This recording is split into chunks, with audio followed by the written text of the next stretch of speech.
తగిన ఆధారాలు జతపరిచి ఆ గ్రామ రెవెన్యూ సదస్సులో ఇచ్చినట్లయితే వాటిని తీసుకుని తదుపరి ప్రభుత్వ ఆదేశాల ప్రకారం వాటినన్నింటినీ పరిష్కరించడం జరుగుతుంది.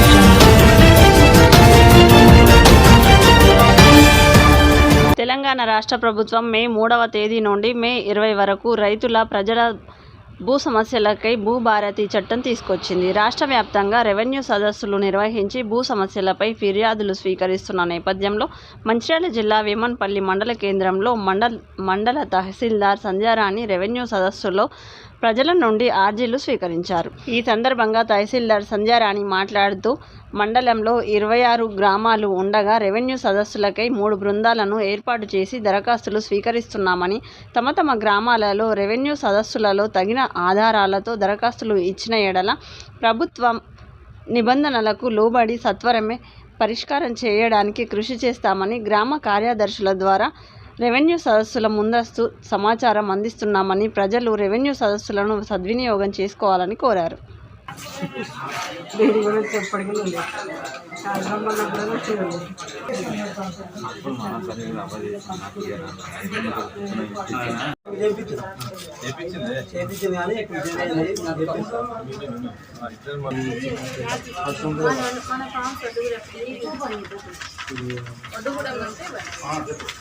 ఎప్పుడో పట్టయింది కదా, ఇవాళ ఏం చేసి 6 సంవత్సరాలు మాది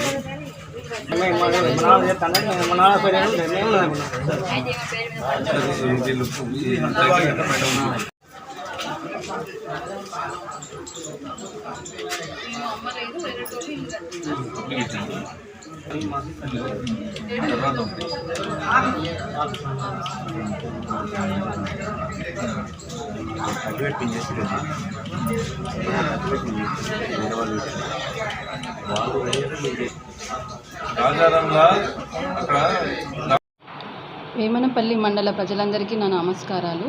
ప్రభుత్వ ఆదేశాల ప్రకారము మరియు జిల్లా కలెక్టర్ గారి ఆదేశాల ప్రకారము మండలంలో మొత్తం 26 రెవెన్యూ గ్రామాలకు గాను ఈ నెల 3వ తారీఖు నుంచి 20వ తారీఖు వరకు రెవెన్యూ సదస్సులను నిర్వహించడం జరుగుతుంది.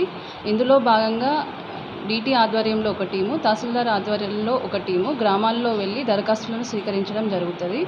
ఈ షెడ్యూల్ని అన్ని గ్రూపుల్లో ఫార్వర్డ్ చేయడం జరిగింది. అలాగే పంచాయత్ సెక్రటరీ ద్వారా ఒకరోజు ముందుగానే ఆ గ్రామాలలో జరుగుతున్న రెవెన్యూ సదస్సుల గురించి ఆ గ్రామాల్లో తెలియజేయడం జరుగుతుంది.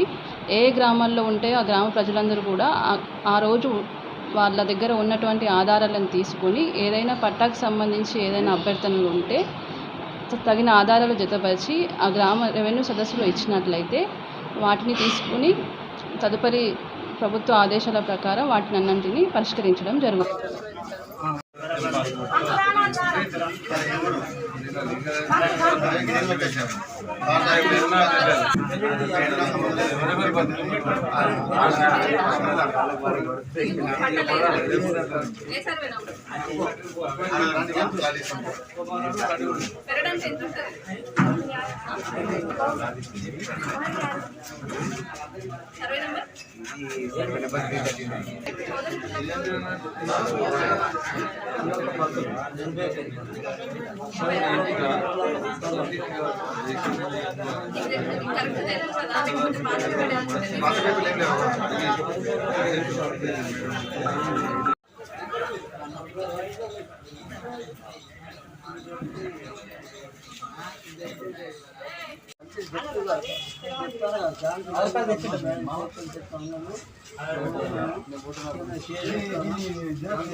సంతోష్ మేడం.